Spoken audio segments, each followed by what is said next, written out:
everybody playing, was 31-13. And then I said, you know what? I'll give him a little more. I'll give him 31-17, the Chiefs, because of the way the defense have been playing. And then when Chris Jones came out, I said 31-21. And then all of a sudden you got no Snead. You got no, because I was told Snead did fly in, which he did, and I thought he was playing, and they decided to keep him out just for safety reasons and to get his mind a little more straight. But then you got no Snead, and then all of a sudden Willie Gay comes out. And then I still kept my prediction. I think I said 31-24, but man, what a game. I mean, what a game. I got to give it to hats off to the Chiefs. Hats off to Spags for calling a great defensive game, even though he was missing some guys. And hats off to every player out there that fought through all the adversity and pulled it out and won. I mean, they won that game. Absolutely. You know, marched down the field in overtime and scored on a dime. I mean, Travis Kelce, bro. How can we not say enough about that man? I want to hear one more person tell me he's slowed down. Thizz, has he slowed down? We all know he hasn't. I mean, that's Come on, just man. That's just the truth. He's already close to 1,000 yards. It shouldn't be much longer before that happens. So we know hasn't slowed down. What's he got right now? He might not. I don't really know with this one, but he was like 250 yards away, roughly. Well, he's only got 40.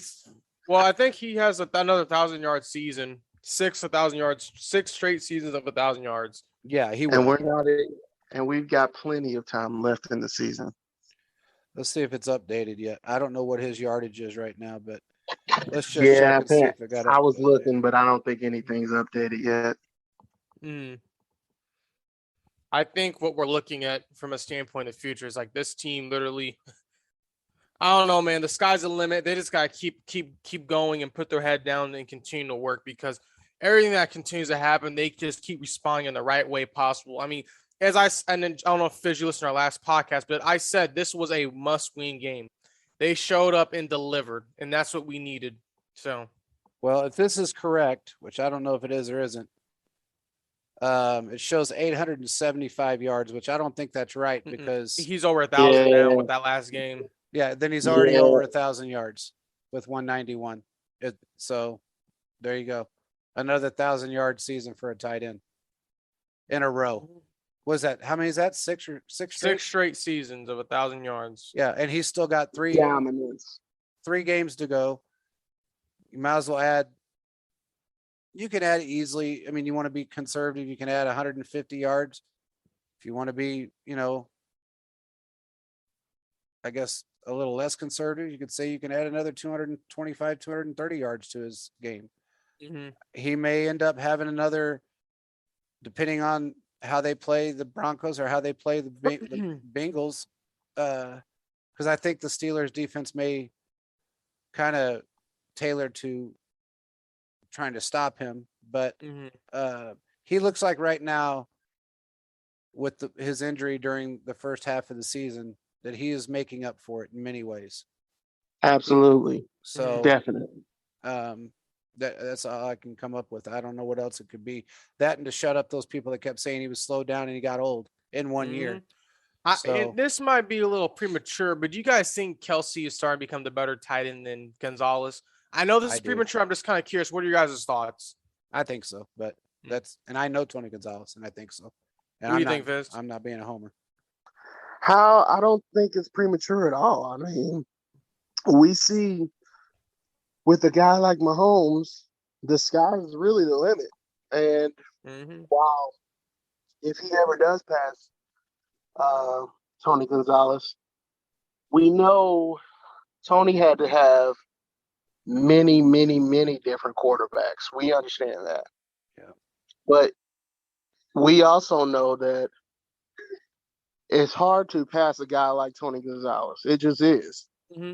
Because he was in the game for so long. 17 years. Super long. 1997. That's when I officially became. So that's the year I met him.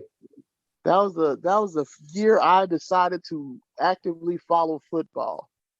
Do we realize how long ago 1997 was? Man, Yep. I wasn't even it's born yet.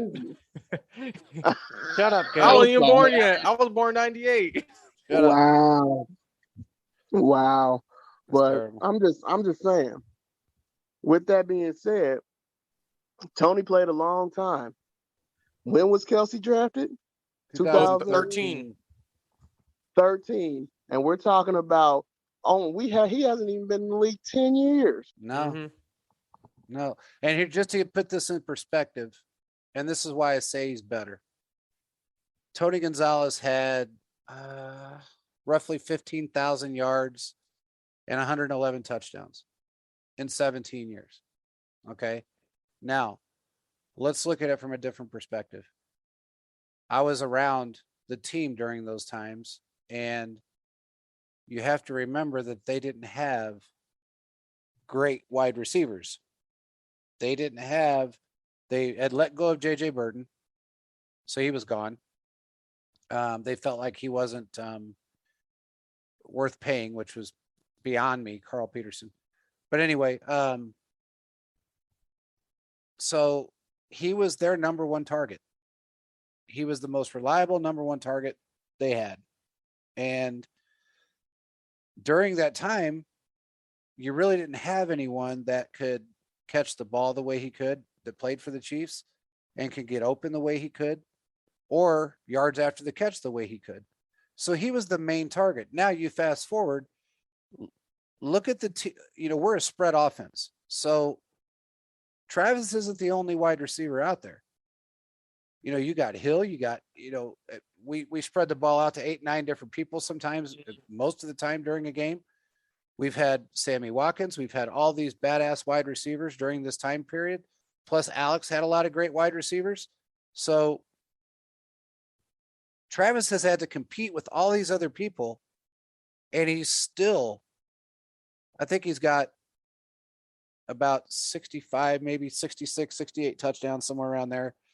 I don't know his yardage right now, his complete yardage on his career yet, but I know he's creeping up on 10,000 if he's not already there. I know I always say when it comes to tight ends are young quarterback's best friend. They are. Or at least they should be. In today's NFL, when a quarterback gets in trouble in the heat, there should be a big body with good hands there to bail him out. That's what made Phillip Rivers be the guy he is with Antonio Gates. That's right. That's what helped Matt Ryan end up becoming a prolific passer. Tony G wasn't really the same guy as he was in Kansas City by then, but he was still really, really good. That's what helped Tom freaking Brady. He had 2 tight ends. Yep. And it eventually moved down to 1. I mean, I just think that when you get a good tight end, it takes them a while to adjust to the NFL. But once they do, they ended up being your young quarterback's best friend. Well, here, let me put some into perspective for Travis Kelce. In 2013, he didn't play. Towards the ACL. He had no stats. Yeah, that's true. Okay, so 2014, he had 862 yards. Okay, 5 touchdowns. In 15, 875 yards, 5 touchdowns. 16, 1125, 4 touchdowns. 17, 1038, 8 touchdowns. 18, 1336, 10 touchdowns. 19, 1229, 5 touchdowns. 2020, 14, 16, and 11 touchdowns. So far in 2021, 1,066. His longest 69, which was today, and 7 touchdowns already. So he's at 55 touchdowns and basically 9,000 yards, and his average is 12.9 yards a reception. That's his average. Pretty good. So give him, just say he finishes out the contract that he just signed with the Chiefs or extended with the Chiefs, and he plays another 5 to 6 years. because I think that actually started. I don't know if that started this year or if it starts next year after they extended it. Might have been this year. So you give him until he's 37, and he plays the time frame that Tony did, and continues on the same pace. He'll break his records. I think he will. He has a good chance. Very good. He has a good chance of, and it's not just about a stat thing for me though. I think he's a better, and I like. Well, let me put it this way: I knew Tony for a long time, met him before he actually even started playing, and we hung out a lot together. But he changed a lot after he got married. He changed a lot when he went to Atlanta, and he's gotten a little bit arrogant.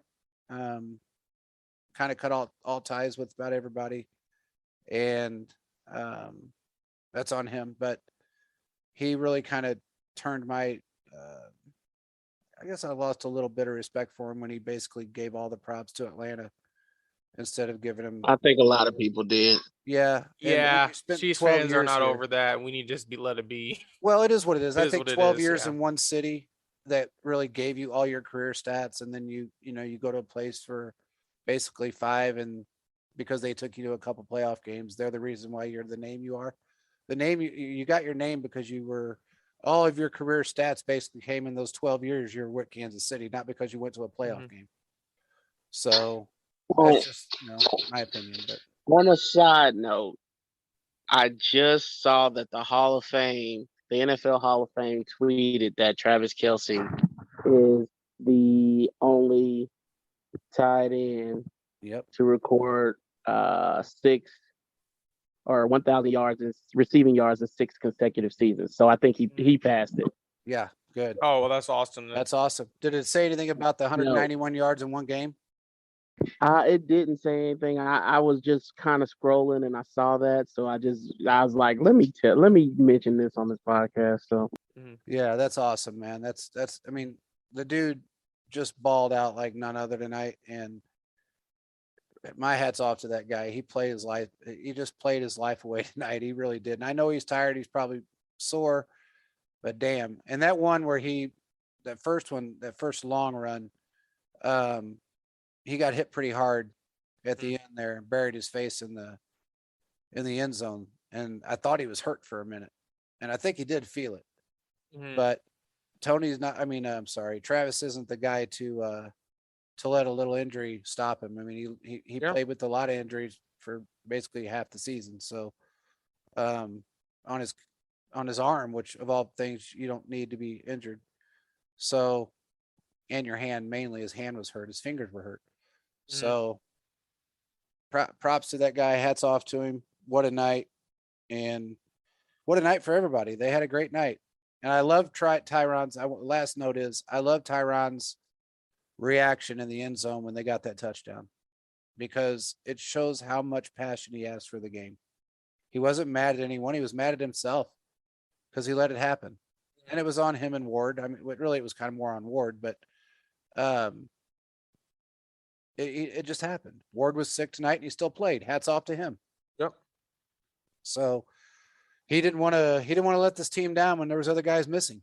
Now we got 10 days off to rest, get everybody get well, Oh man, you can't downplay the 10 days off enough. No, this is what we needed. Exactly. And Chris Jones didn't have to play this game, but we still won, so was able to get that rest.